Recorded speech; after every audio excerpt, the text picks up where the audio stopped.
नमस्कार। जय मसीह की।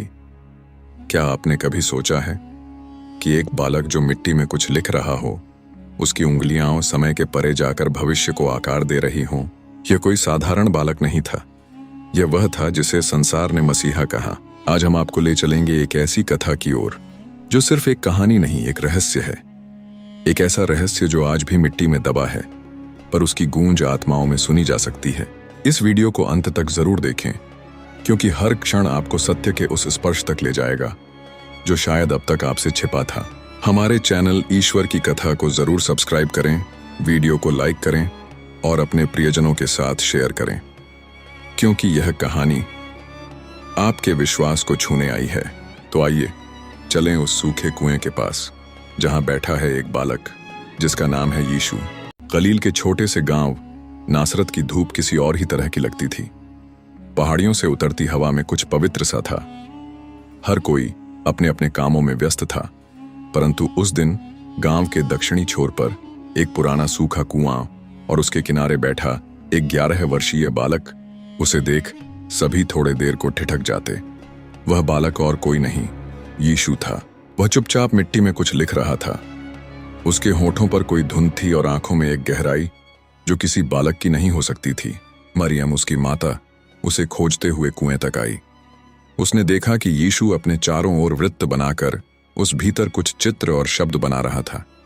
मिट्टी में उंगलियों से खींची रेखाएं और प्रतीक ऐसे लग रहे थे मानो कोई प्राचीन भविष्यवाणी उस बालक के हाथों जन्म ले रही हो। बेटा, तू क्या लिख रहा है? मरियम ने पूछा।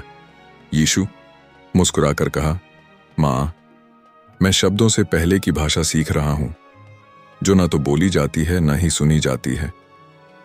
मरियम कुछ समझ न पाई, पर उसका हृदय भारी हो गया। उस दिन के बाद कई वर्षों तक वह कुआं वीरान पड़ा रहा, पर मिट्टी में बनी वे रेखाएं बारिशों के बाद भी रहस्यमय रूप से मिटती नहीं थीं।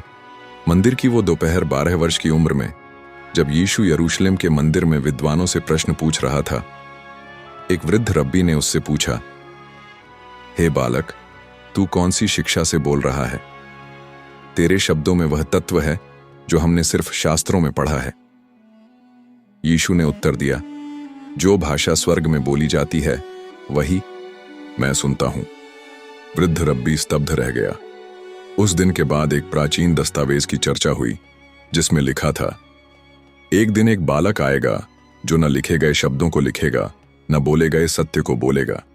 वह सत्य को छूने से पहले मिट्टी में उसे आकार देगा और वह मिट्टी भविष्य में न्याय करेगी। परंतु यह दस्तावेज कहीं नहीं मिला।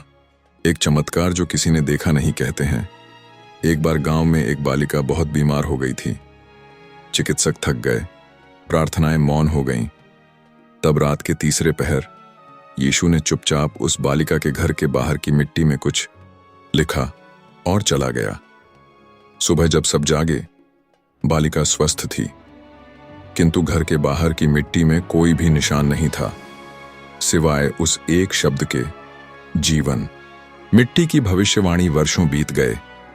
यीशु बड़ा हुआ, बपतिस्मा लिया, और जब वह सार्वजनिक रूप से शिक्षा देने लगा, तब एक दिन भीड़ उसके पास एक स्त्री को घसीट लाई। लोग उस पर पत्थर फेंकने की तैयारी में थे। तब यीशु ने झुककर धरती पर कुछ लिखा। वही मिट्टी, वही भाषा। भीड़ चुप हो गई। लोगों ने अपने पत्थर गिरा दिए और चले गए। कोई नहीं जान पाया कि उसने क्या लिखा, लेकिन जिसने भी वह रेखा देखी, उसका हृदय कांप गया। अंतिम दिन और मिट्टी का संकेत।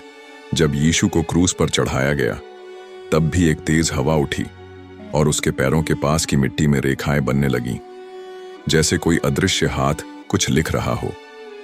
एक रोमी सिपाही ने देखा कि उन रेखाओं में वही चिन्ह था जो कभी गलील के उस पुराने कुएं के पास बने थे।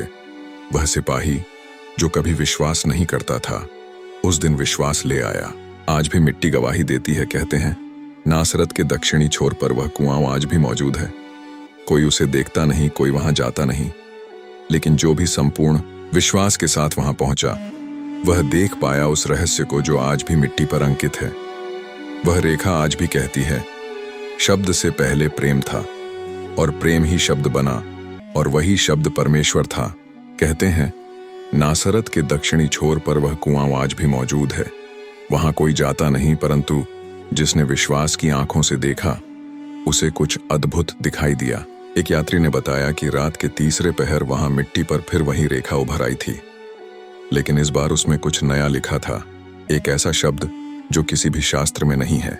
कुछ लोग कहते हैं उस कुएं से कभी कभी मंद स्वर में कोई प्राचीन भाषा सुनाई देती है, और जब चांद पूरा होता है तो उस कुएं के पास की हवा से एक अदृश्य स्पर्श महसूस होता है, मानो कोई आज भी वहां लिख रहा हो। परंतु एक प्रश्न आज भी अनुत्तरित है, क्या वह शब्द जो मिट्टी में लिखा है मानवता के भविष्य का संकेत है, या यह अंत नहीं, एक नई शुरुआत है? क्या आप जानना चाहते हैं कि अगली बार मिट्टी में क्या लिखा गया? क्या आप तैयार हैं उस रहस्य को जानने के लिए जो अब तक छिपा रहा?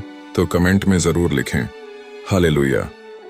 हमें बताएं कि आप भी इस रहस्य में भागीदार बनना चाहते हैं। इस वीडियो को लाइक करें, चैनल ईश्वर की कथा को सब्सक्राइब करें और इस रहस्य को अपने दोस्तों के साथ जरूर शेयर करें, क्योंकि अगली कड़ी में वह उजागर होगा जो अब तक छुपा था।